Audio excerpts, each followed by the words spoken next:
Congratulations. You just declared war on the galaxies. Deadliest species. The first thing Ambassador Claire Donovan said when the Vrethkai destroyed. Our probe was not a threat, it was not a speech. It was a single, quiet instruction to her aide, a young man named Owen Price, who had been with her for 3 years and had learned to recognize that particular tone of hers. Get me a secure line to Earth Command. Right now. I was standing 6 FT away. I heard every word. My name is Nathan Cole, and I had been assigned to the Galactic Conclave as a junior diplomatic liaison for 11 months.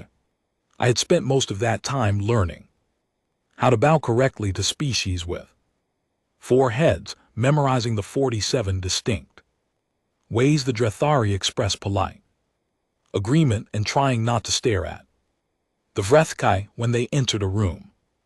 Everyone stared at the Vrethkai. You could not help it. They were enormous, 8 FT tall on average, covered in plates of dark biological armor that shifted slightly when they moved, like the surface of a disturbed lake.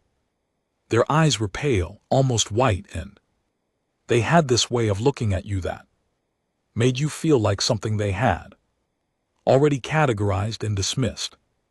They were, by every measure, the Conclave recognized the most powerful military force in the known galaxy. They had been at the top of that particular list for 6,000 years. They were not shy about mentioning it.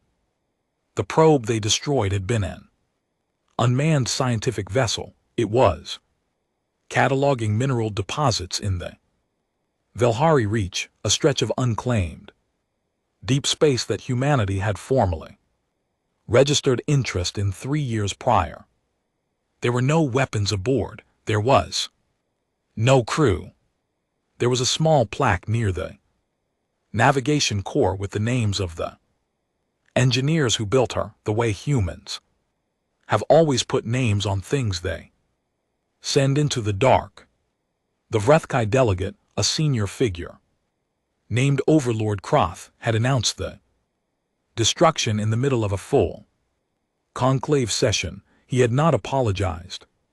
He had explained in the flat, unhurried tone of someone describing the weather that the Velhari Reach had been designated a Vrethkai expansion corridor 200 years ago, and that human presence. There was an intrusion. The probe had been removed. He used the word remove the way you would describe brushing dust from a table. The chamber held representatives from 61 recognized species. Not one of them said a word in our defense. A few looked at the human section of the chamber with something that might have been sympathy or might have been relief that it was not them.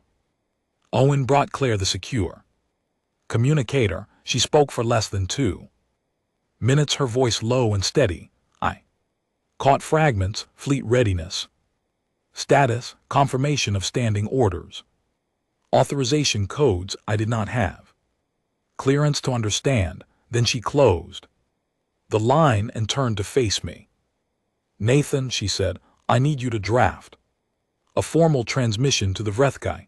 I will give you the exact text. I had my pad ready. She dictated 4 sentences. The first said that humanity formally held the Vrethkai government responsible for the unlawful destruction of registered human property in internationally recorded space. The second specified the value of the probe and demanded full reparations within 72 hours. The third was a single statement of consequence. It said that failure to comply would be treated as an act of aggression and that humanity had already taken the appropriate first steps in response. The fourth sentence was the one that mattered. It said, "This is your only warning." I typed it, I read it back, I looked up. At her. Ambassador, I said, they are going to think this is a joke. She looked at me calmly. Yes, she said they are. She did not seem troubled by this. That was what stayed with me, not the words, not the threat, not even the audacity of a species that had been in space for less than 300 years, pointing a finger at an empire 6,000 years old. What stayed with me was the absolute absence of doubt in her face. I sent the transmission. The conclave did not laugh openly. They were too diplomatic for open laughter. But I spent the rest of that afternoon in the corridors and meeting rooms of the station, and I watched the way the other delegates moved and whispered and glanced toward the human section. And I understood that open laughter was simply the version of what was happening that had been polished to a more acceptable surface. Even the species who had reason to dislike the Vrethkai were not taking our side, the Drethari, small and cautious traders who had lost 2 of their own colony rights to Vrethkai expansion in the past century, said nothing beyond a polite expression of concern for the situation. Their senior delegate, a compact figure named Voss, who smelled faintly of copper and always wore the same gray coat, stopped me in the hallway near the eastern observation deck and tilted his head at the angle that meant genuine curiosity. Your ambassador, he said, does she understand what she has just done? I believe so, I said. He looked at me for a long moment. My people have a phrase, he said. It translates roughly as, admire the brave ones from a distance. Then he walked away. The Vrethkai response to our transmission arrived in 40 minutes. That was faster than I expected. I thought it might mean they were taking us seriously. It did not mean that. Overlord Croft's reply was 700 words. I will not reproduce all of it, but the substance was this: humanity was a young and underdeveloped species which the conclave had generously chosen to classify at the 3rd developmental tier. We had shown, in Croft's words, an endearing but dangerous misunderstanding of our position in the order of things. He recommended that we rescind the transmission, file a standard grievance through the conclave's formal process, which he noted typically reached resolution within 40 to 60 years, and take some time to reflect on the wisdom of proportional ambition. He ended with a single line that was clearly meant to be the final word. We do not negotiate with species who cannot threaten us. Owen read it over my shoulder. He was 26 years old and had grown up in a small coastal town in Wales. He had studied xenodiplomacy for 8 years and spoken 4 alien languages before he turned 25. He was not a man who startled easily. He read Croft's closing line and let out a long breath through his nose. Right, he said. Well, I forwarded the response to Claire. She read it once. She set down her cup of tea. She pulled up the navigation display on her personal screen, the one that showed the real-time positions of vessels logged in conclave monitored space. She zoomed out to a wide field that covered the outer transit lanes. Then she pointed at a cluster of 17 signal markers moving in close formation through a region called the Outer Veil, approximately 4 days' travel from conclave space. I did not recognize the vessel classifications at first. They were not standard military configuration. They were listed as heavy industrial, transport and deep space survey class, but their formation was tight and deliberate in the way that cargo convoys never are, and their speed was higher than their listed classification should have allowed. "Those left Earth 3 days ago," Claire said. I stared at the screen. She had sent the transmission 40 minutes ago. The 72-hour clock was already running. The fleet had left Earth before the clock started, before the probe was even confirmed destroyed. "You knew," I said. "We knew they were going to do something eventually," she said. "The probe was just the first thing we had on record." She finished her tea. "This is not a reaction, Nathan. This has been a preparation."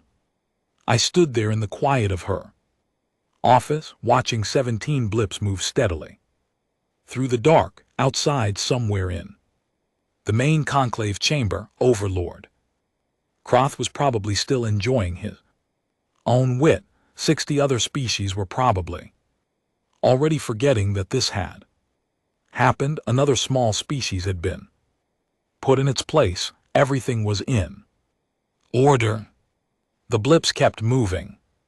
I had read everything the conclave archives held about the Vrethkai. 6,000 years of dominance, 39 species absorbed or broken, a military doctrine built on the simple logic of absolute superiority. Hit first, hit completely, allow no recovery. It had worked every single time. They had never needed to adapt it because no one had ever made them. I thought about something I had read once in a very old human document about what happens when a force that has only ever known one kind of opponent finally meets something it does not understand. The document had called it the problem of the unopened book. You cannot read what you have never opened. The 72 hours would end in 3 days. By then those ships would be considerably closer. And Overlord Croth, supreme commander of a 6,000-year empire, had just told the only species in the galaxy that runs toward things that scare them that he did not consider them a threat. I picked up my pad. I had reports to write and meetings to attend, and a great deal of very careful work ahead of me. But first, I allow myself exactly one moment to think about what was coming. Then I smiled just briefly and got back to work. The first report from the frontier came in on the 4th day. Overlord Croth had not responded to Claire's transmission beyond his initial reply. The 72-hour window had passed. I had expected some kind of reaction from the conclave, a formal call for restraint, a motion for emergency mediation. Anything. What I got instead was a very polite communication from the conclave session coordinator explaining that the matter had been logged, that a preliminary review committee would be formed within the standard 8-week period, and that both parties were encouraged to pursue measured dialogue. 8 weeks. I filed the communication under a folder I had labeled with perhaps more honesty than was professionally appropriate. Things that will not help. Owen was already at his desk when I arrived that morning, which was unusual. He was an early riser, but not this early. He was also very still, which was more unusual. Owen was the kind of person who tapped his fingers and shifted in his chair and talked while he was reading. He was not talking now. He was staring at his screen with both hands flat on the desk. The preliminary contact happened at 300 our time, he said without looking up. Outer Veil, grid reference 77 Alpha. 3 Vrethkai patrol cruisers intercepted what they logged as an unauthorized convoy in their expansion corridor. I pulled up the report on my own screen. And the convoy did not stop, Owen said. The patrol cruisers issued standard warnings. The convoy kept moving. The patrol cruisers opened fire. I read ahead of what he was telling me. One Vrethkai cruiser was disabled, one was destroyed, the third retreated and sent an emergency signal to the nearest Vrethkai Regional Command. Owen finally looked at me. Those were not military vessels on the manifest, Nathan. They were classified as heavy industrial transports. I know. Industrial transports do not fight back like that.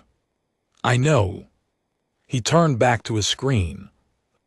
Vrethkai Regional Commander has requested clarification from the Home Command. Their after-action notation describes the human vessels as having used, and I am quoting here, improvised but effective weapons configurations, inconsistent with the registered class of the vessels involved. Owen paused. They are confused. That word coming out of a Vrethka military report was remarkable enough that I read it twice just to make sure I had not misunderstood the translation. Confused. The Vrethkai were not accustomed to confusion in military encounters. Their doctrine was built on certainty. They were the strongest. They arrived. Things ended. There was no step between arrival and conclusion that involved the phrase improvised but effective. Within the hour, word had spread through the conclave. By mid-morning there was not a single delegation that had not heard the initial report. By afternoon, when the second contact was confirmed, a Vrethkai supply station near the Reach's inner edge had been approached and formally demanded to stand down, and had refused, and had subsequently found itself without power, without communications, and very thoroughly outmaneuvered by vessels that had no business maneuvering the way they did. The mood in the conclave chambers had shifted from polite dismissal to something quieter and less easy to name. I walked those corridors carefully that day. I listened more than I spoke. I was good at that. It was most of what the job required. What I heard surprised me, not because it was hostile. It was not. What surprised me was the specific quality of the silence that surrounded each cluster of delegates when they saw me coming. It was not the silence of people waiting for a disaster. It was the silence of people who had been waiting for something for a very long time and were not quite sure yet whether this was it.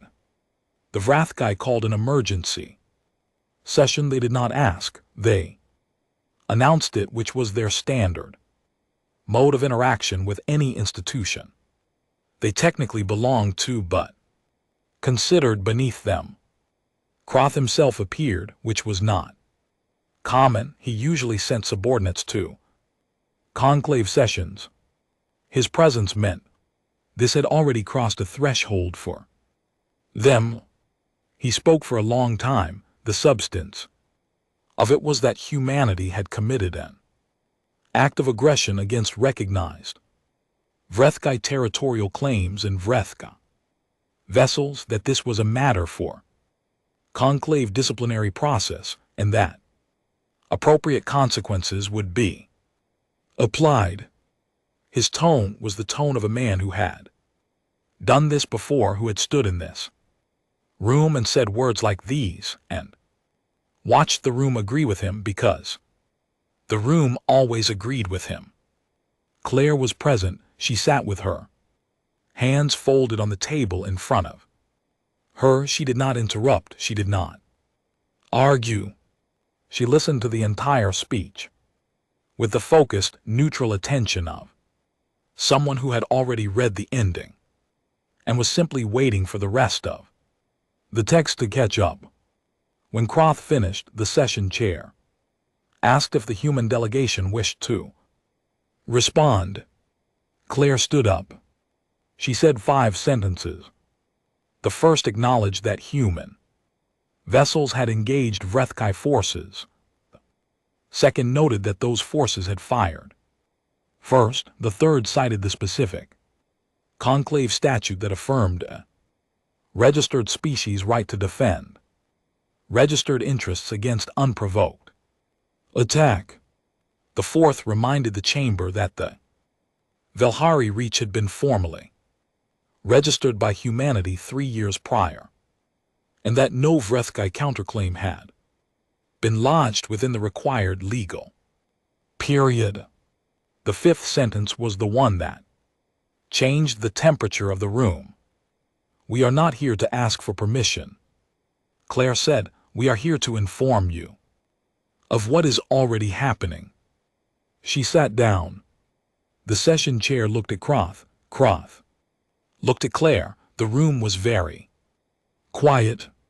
I had spent 11 months watching the Vrethkai in that chamber. I had seen them dismiss, condescend, override, and occasionally simply ignore the proceedings when the topic did not interest them. I had never seen one of them look the way Croft looked at that moment. It was not anger exactly, anger I had seen from them plenty of times. It was something more specific, something that required first understanding that the situation was not what you had assumed it was, and that the gap between your assumption and reality was wide enough that you were not sure how you had missed it. Claire had not asked for anything. She had not appealed. She had not petitioned. She had simply reported a fact, and the fact was that 17 ships had become 40, and 40 had become more, and they were not stopping, and they were not waiting, and they were not afraid. I know what fear looks like across 61 species. It does not always look the same. Some species freeze, some become very loud, some retreat into procedural language and committees and formal reviews because process is the thing they reach for when reality becomes uncomfortable. But there is one thing that is almost universal. When something that has always been safe to ignore becomes something that cannot be ignored, there is a moment, brief, unmistakable, when the eyes change. I saw it in Croft's eyes that afternoon. He recovered quickly. He was experienced and disciplined and had survived 6,000 years of dominance by being very good at projecting certainty. He recovered and he spoke again, this time more sharply, and the session continued and motions were filed and language was debated and all the machinery of interstellar diplomacy kept turning. But I had seen the moment, and I knew, in the way you know things before you can prove them, that he had seen something in Claire that scared him, and that what scared him was not her words. It was the complete absence of anything in her that wanted his approval. The Vrethkai had built their empire on a simple truth: every other species wanted something from them: recognition, safety, trade, access, permission to exist without fear. Every negotiation, every confrontation, every relationship the Vrethkai had ever had was shaped by that truth. You could not threaten someone who had nothing to lose, but you also could not intimidate someone who did not want what you were withholding. We had not come to the conclave for their protection. We had not come looking for recognition. We had come because it was the right place to put what we had to say on the record, and we did not actually need them to agree. That night I sat in the small observation room near the eastern end of the station, the one with the long window that looked out at open space. And I thought about a thing that most species never have to think about, because their history does not make it necessary. Humans had spent the first 100,000 years of their existence being hunted, eaten, outrun, outclimbed, outstrengthened by nearly every measure of physical capability. They should not have survived. The creatures that shared their world were faster, stronger, and better armored. The planet itself was trying, in the way planets do, without intention, to kill them at every turn. And humanity had responded to this by learning, by adapting, by refusing, generation after generation, to lie down. They had looked at every predator that hunted them and studied it until they understood it well enough to hunt it back. They had looked at every obstacle and found or invented a way through it. They had made tools and fire and medicine, and eventually rockets, and at no point in that entire long story had they sat down and decided it was time to stop. The Vrethkai had never fought anything that refused to stop.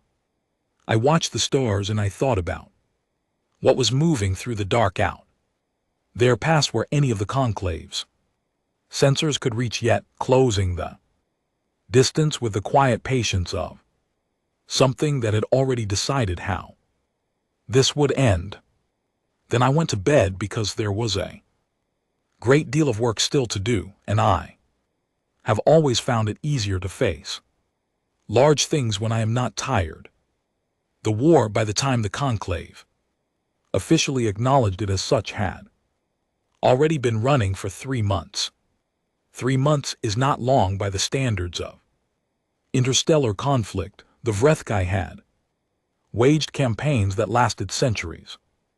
Their recorded military history described engagements that spanned entire generations, slow grinding advances and retreats measured in decades. They were patient, they were thorough. They had the infrastructure of a 6,000-year empire behind every operation, endless supply chains and established logistics networks and regional command structures that had been tested and refined across 39 prior conflicts. 3 months in, they were winning nearly every engagement. I want to be precise about that because it matters. When people talk about what happened in the Velhari campaign, there is a tendency to tell it in a way that makes it sound clean, as though humanity simply showed up and reversed the natural order. That is not what happened. What happened was harder and slower and more costly than that, and anyone who tells you otherwise was not watching closely enough. 3 months in, the Vrethkai had more ships, they had better shields, their weapons had longer effective range and higher yield. They had the enormous practical advantage of fighting in and around space they had operated in for generations, space they had mapped and mined and seeded with infrastructure we did not know existed until we ran into it. They won most of the direct engagements in those first months, not all of them, but most. What they could not do was make a stop. That was the detail their commanders kept noting and could not explain. Owen showed me the intercepted reports. We had broken the first Vrethkin encryption layer by week 6, which their intelligence division did not discover until week 10, and I read them carefully because I believe they revealed something essential about the shape of the conflict. The phrase that appeared most often across commanders and theaters and time periods was some variation of forces continue to engage despite unsustainable losses. They thought we were irrational. It is an understandable error in every previous conflict in their history, a rational opponent reached a point of calculation. You measured your remaining strength against the opposition. If the math said you could not win, you found a way to stop. That was not cowardice. That was sense. Every species they had ever fought had done it eventually. The math always arrived, and rational beings always listened to it. What they had not encountered before was a species whose math included variables they were not measuring.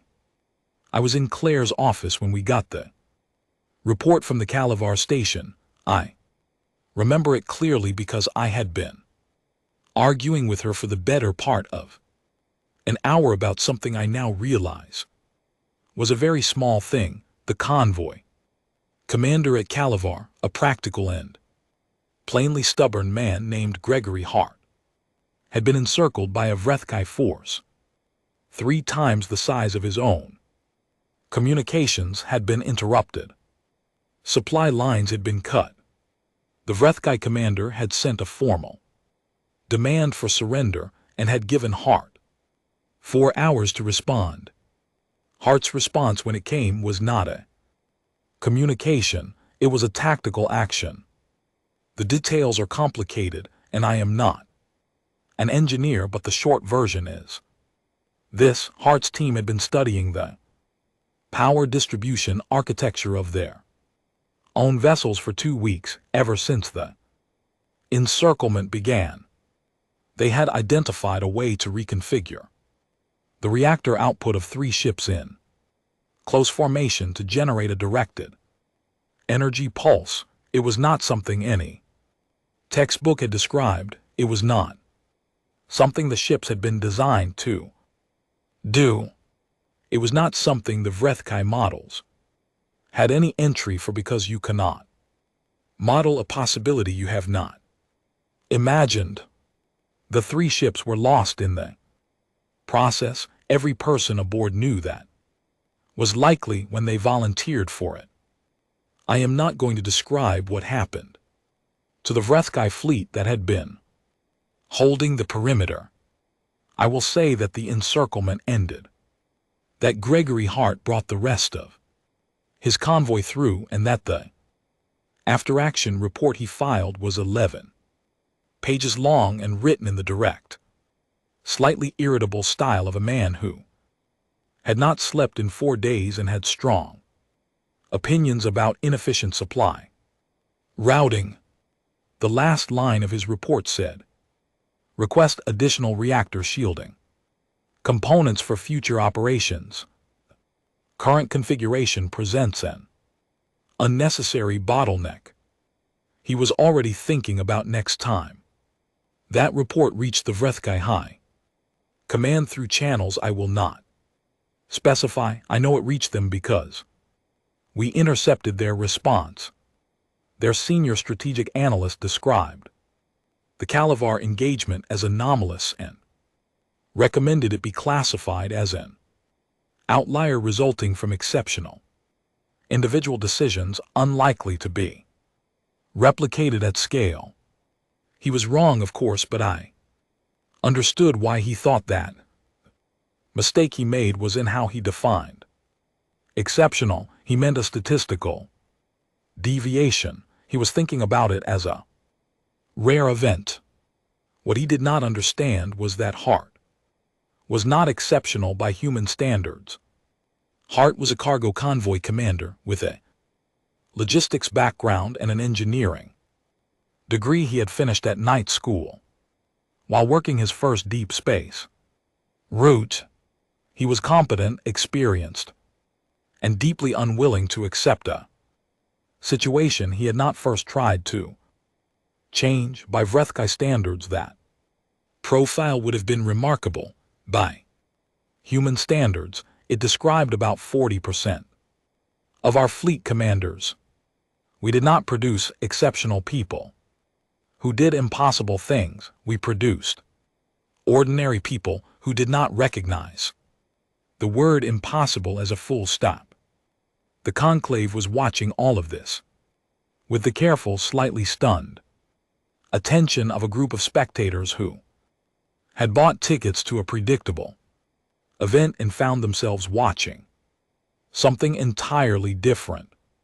I spent a significant amount of time in those months having conversations that I had not anticipated having with delegates from species that had previously been too cautious or too comfortable to express any view on the Vrethkai that could be described as critical.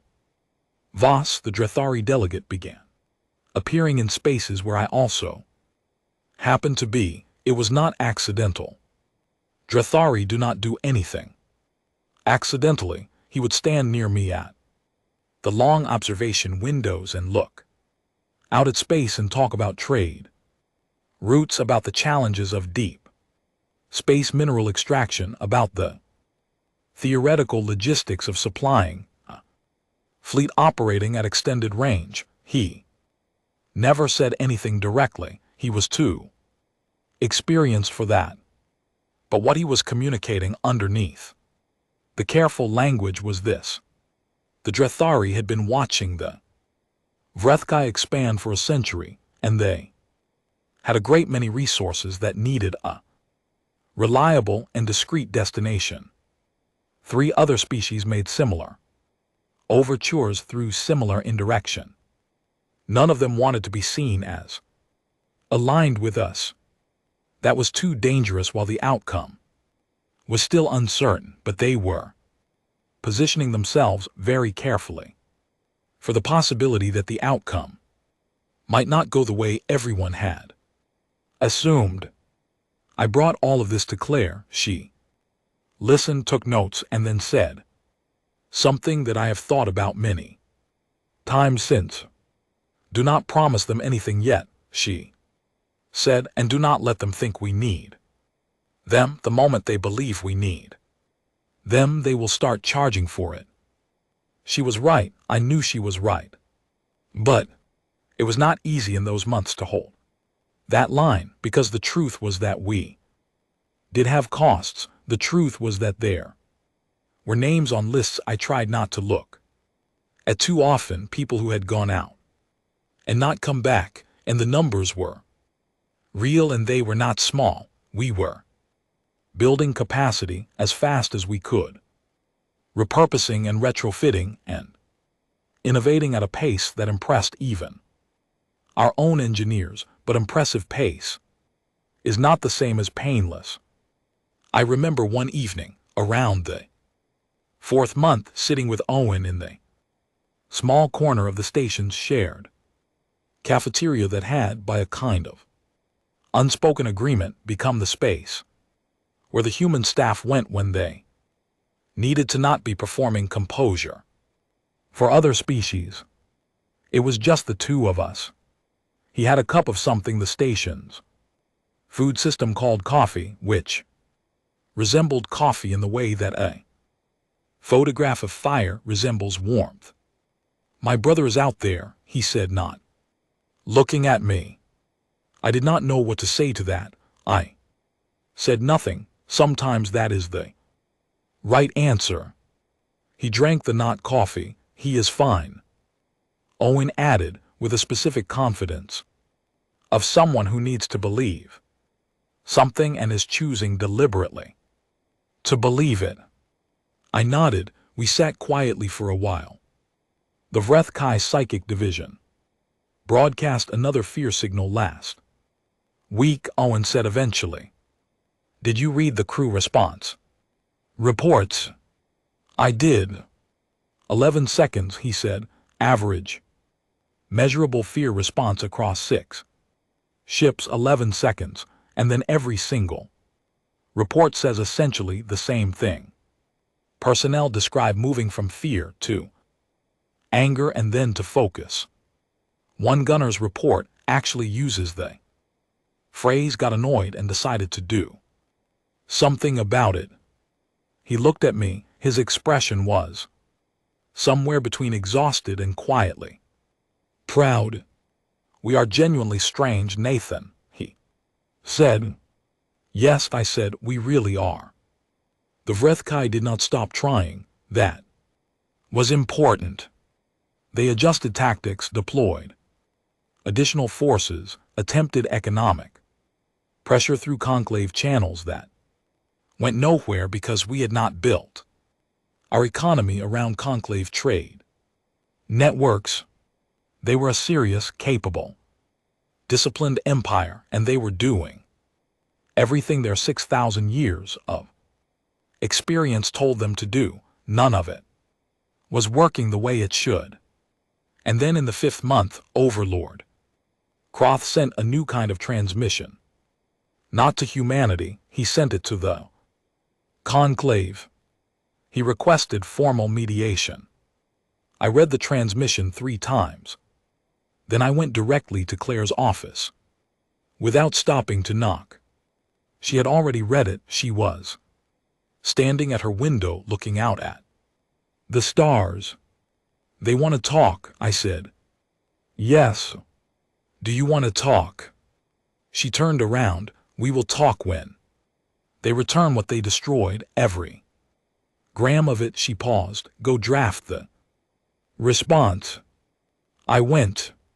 Somewhere in the corridor I passed Vas. He looked at me with those small, copper-dark eyes. He made the angle that, in Drethari expression, means the recognition of a significant moment. "Progress," he said. "Something like that," I said. He nodded once, then he walked on. The second phase of the talks began in what the conclave diplomatically called a structured dialogue process, and what I called in my private notes the part where everyone pretends they have been reasonable all along. The Vrethari came to the table, which was a figurative table, a series of relay-mediated communication exchanges across a neutral channel with a posture that was new for them. Not humble exactly, the Vrethari were not constitutionally capable of humble, but there was a quality to their opening statements that I had not seen from them before, a kind of careful measurement, every word as though they were speaking in a room with a low ceiling, and had learned recently not to stand up too vast. "My name is Nathan Cole. I was a junior diplomatic liaison when this started. By the time the dialogue process began, I had a new title that nobody had bothered to invent yet, so we called it Senior Field Coordinator, which meant I was the person who stayed up late, cross-referencing interception reports with official transmission logs and briefing Claire at 6:00 in the morning.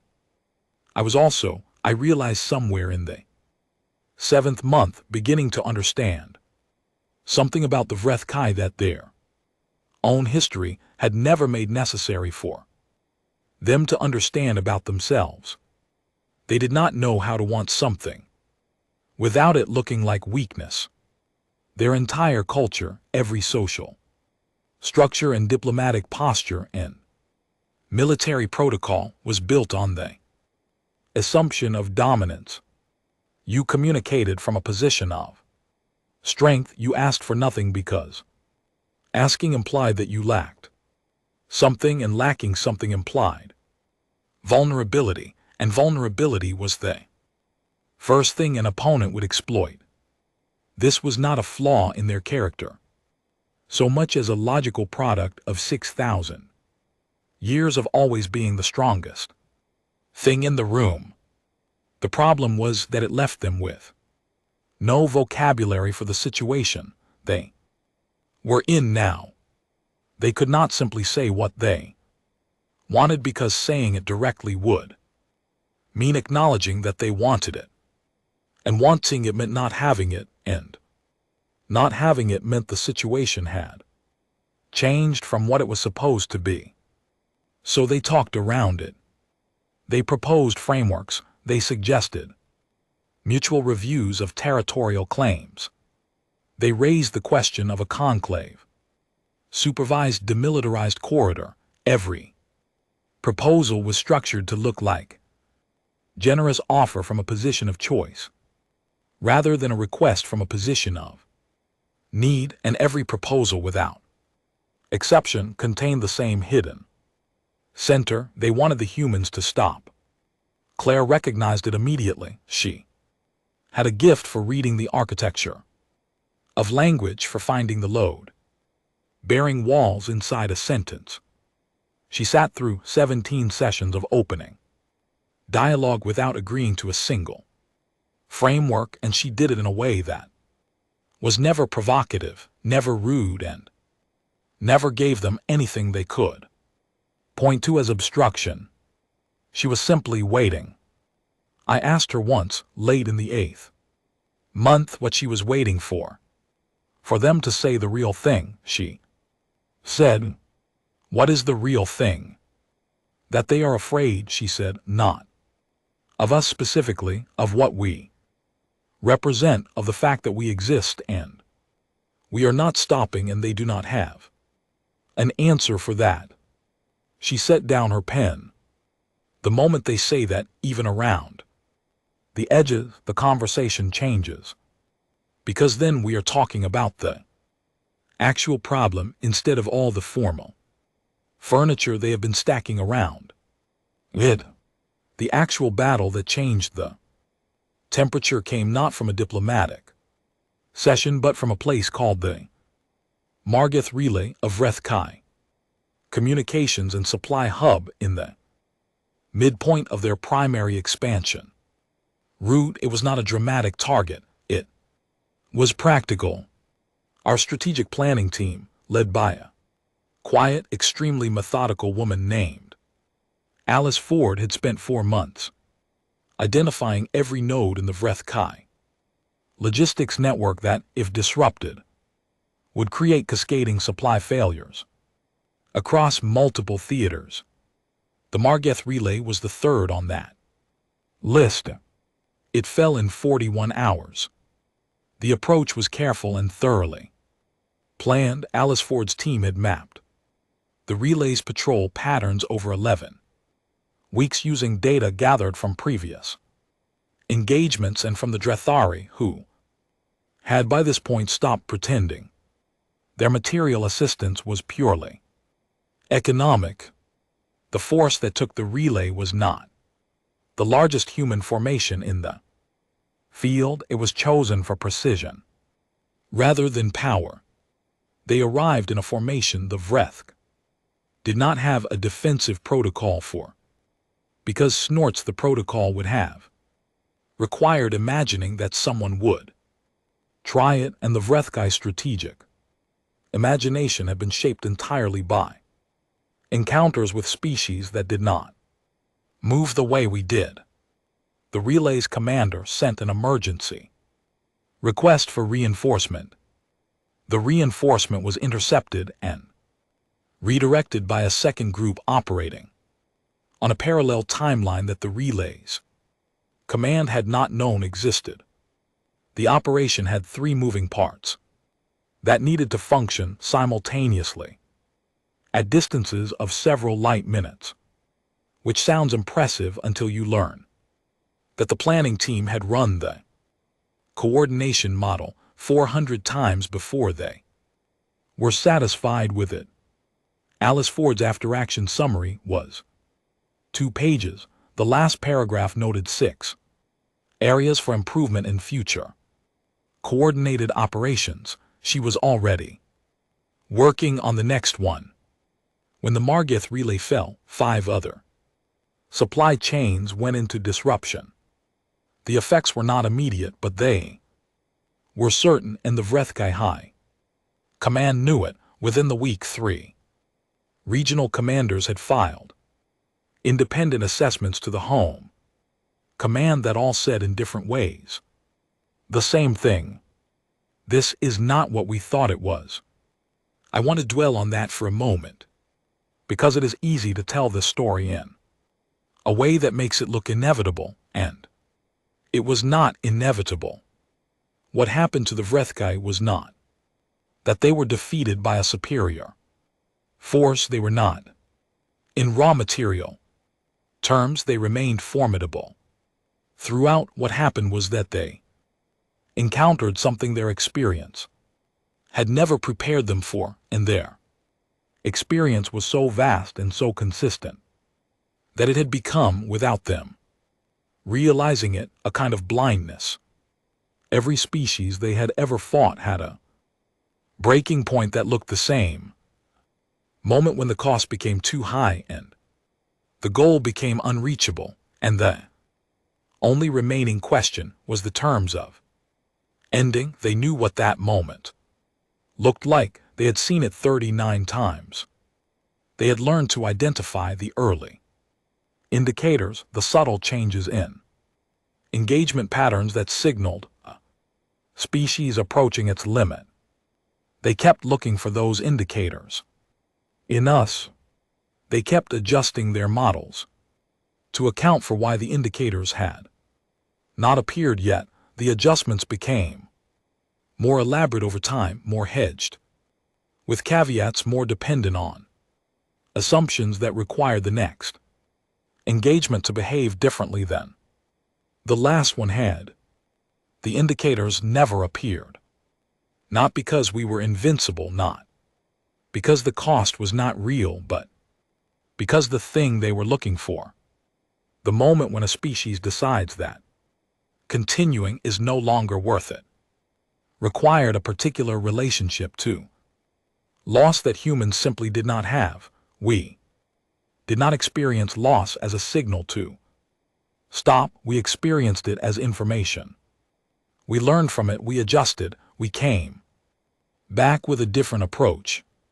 We had been doing this for 100,000 years on a planet that was actively hostile against opponents that were physically superior to us in almost every way. We had been doing it so long and so consistently that it had become structural, woven into the way our minds worked at a level below conscious decision. The Vrethkai were looking for a breaking point in a species that had been forged over millennia specifically to not break. The psychic broadcast came in the 9th month. It was the Vrethkai's most significant non-conventional weapon, something they had used to decisive effect in 2 prior campaigns. Their psychic division, a corps of highly trained biological signal emitters, could generate a coordinated fear response in the nervous systems of any sentient species they had encountered. The effect was not subtle. It was designed to produce in the target a profound and immediate sense that resistance was pointless, that danger was overwhelming, that the most rational available action was to yield. It worked on every human on every ship in range of the broadcast. For 11 seconds, I read the reports, 47 separate crew logs from across the affected formation. They all described the same sequence. Sudden and overwhelming wave of fear. Intense and physical, the kind that comes from the oldest part of a nervous system. Then in every single account, without a single exception, the same thing happened next. The fear turned not into calm, not into courage in the composed, decided sense. It turned into something more animal than that.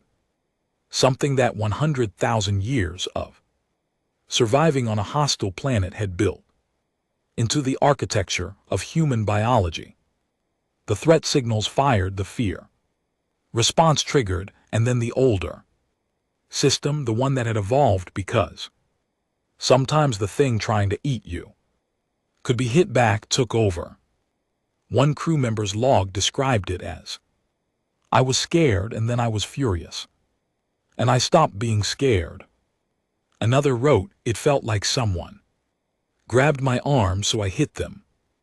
A gunnery crew filed a joint report that said in its entirety, registered a threat signal, identified source, direction engaged.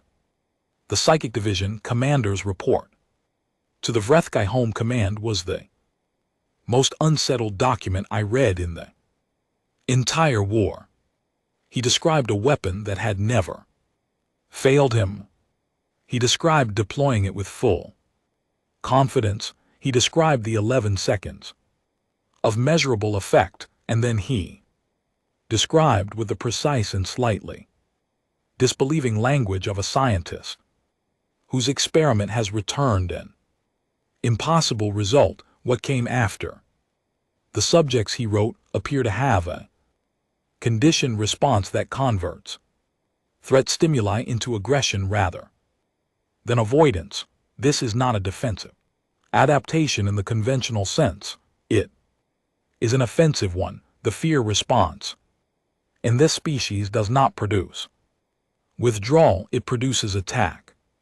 He recommended discontinuing Clear's throat use of the broadcast against human forces on the grounds that it was producing adverse outcomes. He was right to recommend it.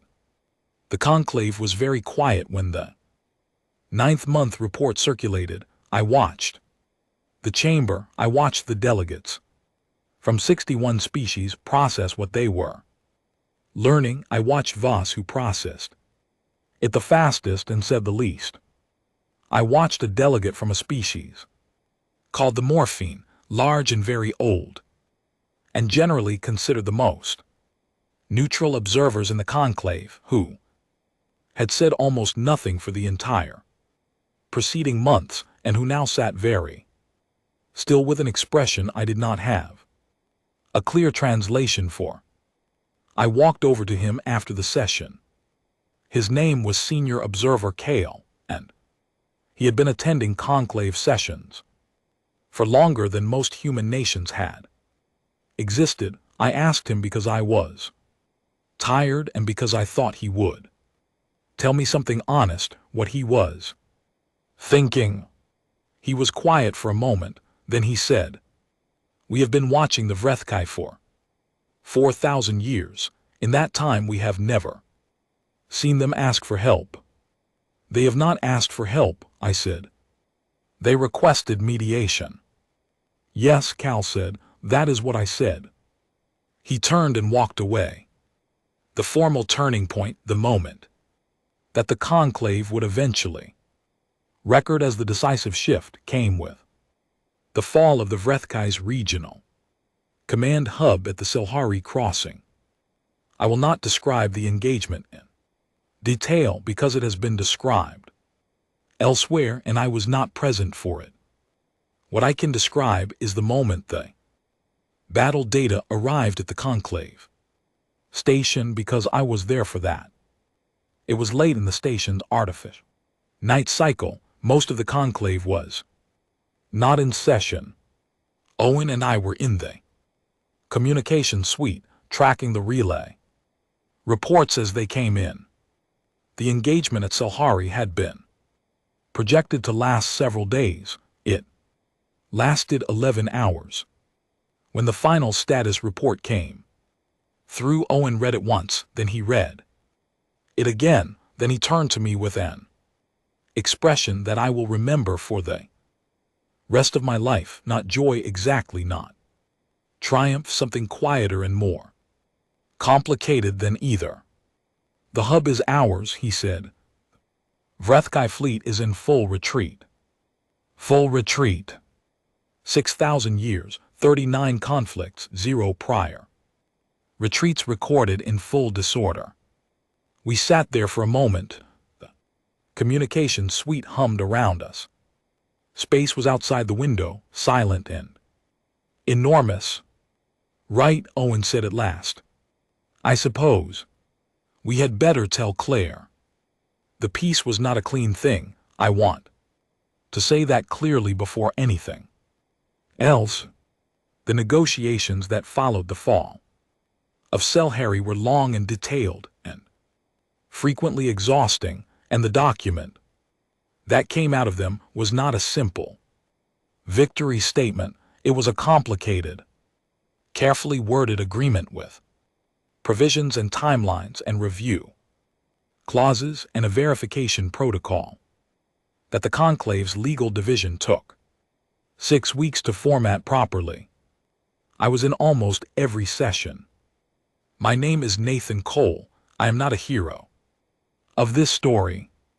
I am the person who took notes, drafted language, caught contradictions in proposed clauses at 2:00 in the morning, and occasionally reminded very senior people on both sides that certain things had already been agreed 3 sessions ago and did not need to be re-argued. I want to tell you about the end. Honestly, not the way it gets told when it is already in the past and has already become something clean and symbolic, the way it actually was. Claire Donovan sat across from the Vrethkai delegation for 31 sessions over the course of 3 months. The lead Vrethkai negotiator was not Croft. Croft was gone from the public record by the second month of talks, replaced by a senior diplomat named First Voice Seval, who was, I noted immediately, fundamentally different in her approach. She did not posture. She did not use the language of dominance that had characterized every prior Vreth interaction I had witnessed. She was direct and precise, and occasionally in the careful way of someone who had been given a new and difficult assignment and intended to do it properly, even willing to say when a proposal was fair. It took 8 sessions before I understood why Claire had waited for this. Seval was the internal signal that the Vrethkai Home Command had accepted the reality of the situation. You do not send a diplomat who speaks plainly when you are still trying to perform superiority. You send that diplomat when you need to actually reach an agreement. The terms were detailed, and I will not list every provision, but the center of them was this: full reparations for the destroyed probe and for every registered human installation that had been targeted during the conflict. Withdrawal of all Vrethkai claims to the Valhari Reach and 3 adjacent sectors that had been contested, and a formal conclave reclassification of humanities developmental status. That last part took the longest to negotiate, not because the Vrethka resisted it. They were by that point genuinely prepared to concede, but because the conclave's classification system had not been designed with any expectation that a species would need to be placed somewhere entirely outside the existing categories. Class 3 emerging, Class 2 developing, Class 1 established, Class Prime, which was where the Vrethkai sat, the designation for a species considered a foundational power in the current galactic order. None of these fit. The Conclave's Classification Committee, after 6 weeks of discussion, proposed a new designation. I will not attempt to reproduce the original alien term, because it does not translate cleanly, but the closest rendering into human language is something like independently defined. The meaning of it, as explained in the formal record, was this: a species whose development and conduct falls outside the parameters of the existing tier system and which is therefore recognized as operating according to its own defined standards, rather than those of any established classification. In practical terms, it meant we do not fully understand you, and we are choosing to be honest about that rather than file you somewhere that does not fit. I thought that was honestly the most accurate thing the Conclave had said about us in the entire time I had worked there. There were things that happened during the negotiations that I found harder to sit with than the official record reflects. There was a session in the 6th week, where a territorial timeline was being reviewed, and the Vrethkai delegation presented data on the 12 human installations in the outer reach that had been destroyed in the first month of the conflict. It was presented as part of the reparations calculation, line-by-line accounting of material loss. The numbers were correct. The material value had been calculated accurately. What the numbers did not carry was the weight of the names, and the names were real, and some of them were people I had met. I kept my expression neutral. I took notes. I did not look at Owen, who was sitting next to me. After the session, we walked back through the corridor without speaking. Near the observation window, Owen stopped. He did not say anything for a while. Then he said, "My brother came back." "I know," I said. "I saw the update." "Yeah." We stood there for another moment. "He is different," Owen said. "His messages are different. He does not say anything specific, but you can tell." "I know," I said again. This is the part of the story that gets left out when it becomes a story. The difference between the people who left and the people who came back, and the question of whether that difference was permanent, and the longer, quieter conflict of figuring out how to live inside what had happened. I am not equipped to resolve that question in these pages. I do not think it can be resolved quickly. I think it is the kind of thing that takes a very long time and a great deal of patience from everyone involved, and I think humans are, on the whole, capable of that patience because we have had to be before. The Vrethkai signed the final agreement on a day that was on the station's calendar, an unremarkable Tuesday. The ceremony was formal and brief. Claire signed for humanity. Seval signed for the Vrethkai Empire. The conclave session chair recorded the agreement. The formal register. There were no celebrations in the chamber itself. It was not that kind of moment. Afterward, in the long corridor outside the main chamber, a young Vrethka diplomat approached me. He was younger than most of the delegation, which meant he had not been part of the original aggression. He was a generation removed from all of it, assigned to this role because the Empire needed people who could work in the new context it found itself in.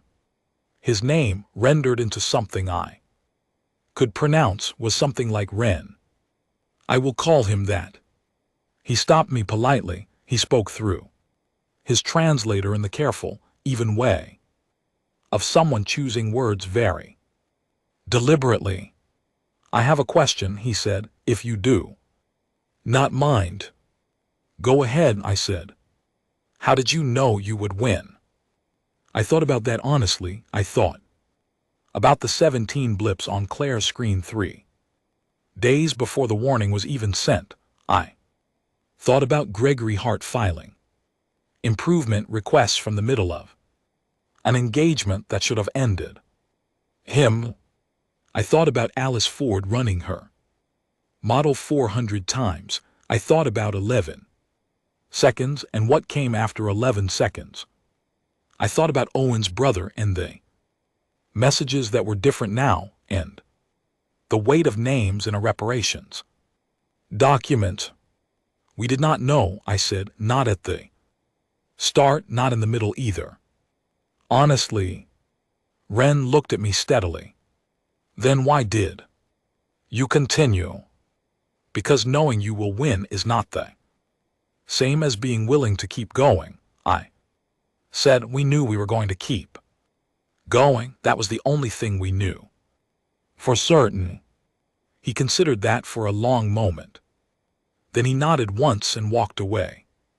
I watched him go, and I thought he was going to need to think about that for a While and that thinking about it would probably teach him something useful. 3 days after the agreement was signed, a new colony ship departed from Earth. I saw the launch report come through on Owen's screen while we were working through the post-agreement documentation that needed to be filed with the Conclave Registry. He turned the screen so I could see it. It was a big ship, larger than anything we had sent out before, built during the conflict and finished after it, designed for extended range and carrying everything needed to establish a full settlement at its destination. 4,200 people aboard. Their destination was a system well past the Velhari Reach, past the sectors we had just finished negotiating for, into space that no registered species had mapped yet. I looked at the manifest. The crew was a cross-section of practically everything: engineers, doctors, teachers, farmers, builders, scientists, and people who had simply decided that they wanted to go further than anyone had gone before and were willing to do the work of getting there. The average age was 31. A significant portion of them had been born after humanity first made contact with the Conclave. They had grown up knowing that the galaxy was full. They were going anyway. The launch report included a brief pilot's log from the ship's commander, a woman named Laura Shaw, who had spent 12 years on deep space routes and who described the moment of departure in 3 sentences. She said the engines were running clean. She said the course was set. She said the crew were in good spirits and ready for what was ahead. That was all. No speech, no declaration, just a statement of readiness and a heading. I thought about the conclave chamber and the way it had looked when this all started. The 61 delegations who had watched with polite amusement as a small, young species tried to tell the most powerful empire in the galaxy that there would be consequences. The silence that followed the first engagement reports, the look in Kroth's eyes when he understood, perhaps for the first time in his career, that he was talking to something he did not have a framework for. I thought about what we had cost ourselves to get here and about the fact that even now, even with the ink barely dry on the agreement, there were already new questions, a power vacuum in the outer sectors, species that had been waiting to see which way the wind blew and were now beginning to reposition. A galaxy that had been organized around one kind of order for 6,000 years and was going to have to figure out what it was organized around now. None of that was solved. None of it was simple. The agreement was not an ending. It was, if anything, a beginning of a longer and more complicated chapter. And 4,200 people were heading toward unmapped space, and their commander had filed 3 sentences, and every one of those sentences said, "We know there is work ahead and we are ready for it." Senior Observer Kale found me on the observation deck that evening. He moved slowly and deliberately, the way the morphine always do, and he stood beside me at the window for a while before he spoke. "Your species," he said, "has been in formal contact with the conclave for less than 300 years. "Yes," I said. "And in that time," he said, "you have done what no species has done in 4,000 years of this institution's operation." "We got lucky," I said. He made a sound that I believe was the morphine equivalent of a quiet laugh. "No," he said, "luck is when circumstances align in your favor. Despite the odds, what you did was different. You changed what the odds were measuring. He was quiet for a moment. We have been waiting for someone to do that for a very long time. I did not know what to say to that. I looked at the stars. What happens now? I asked. Now, Kale said, the galaxy has to decide what kind of place it wants to be, with you in it and not going away. He paused. That will be a longer conversation. We are good at long conversations, I said. No, he said with quiet precision. You are good at not stopping before the conversation is finished. That is not the same thing, but it is, I think, the more important quality. He left. I stayed at the window for a while. The ship carrying 4,200 people was already out of sensor range. It was moving steadily towards space. That had no name yet, toward systems that had never been visited, toward everything that was still unknown and waiting. There is a thing that humans do that I have never been able to fully explain to any of the 61 species I have worked with. In my time at the Conclave, it is not aggression exactly, it is not ambition exactly, it does not have a single clean word.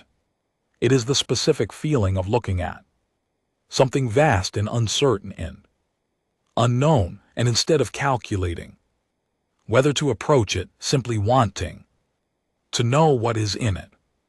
Not needing to, not being required to, wanting to. Every frontier we have ever had, we have walked toward it, not because we knew what was on the other side, not because we were confident we would be safe, because the question of what was there was to us more compelling than the question of whether it was dangerous. We have always been like this. We were like this before we had fire. We were like this before we had ships. We were like this when the most advanced technology we possessed was a sharp rock and an understanding of wind direction. The galaxy had spent 10,000 years building an order based on who was most powerful, who could strike hardest, who could hold the most space. It was a logical order, given the assumptions that built it. It made perfect sense if you assumed that the only things worth measuring were force and fear. We had shown them in 18 months of unglamorous, costly grinding, inventive, stubborn, absolutely relentless effort that they had been measuring the wrong things. Not because we were stronger, because we were curious, because we were adaptable, because we learned from every failure and came back different, because the moment something scared us, we wanted to understand it, and understanding it, we wanted to solve it.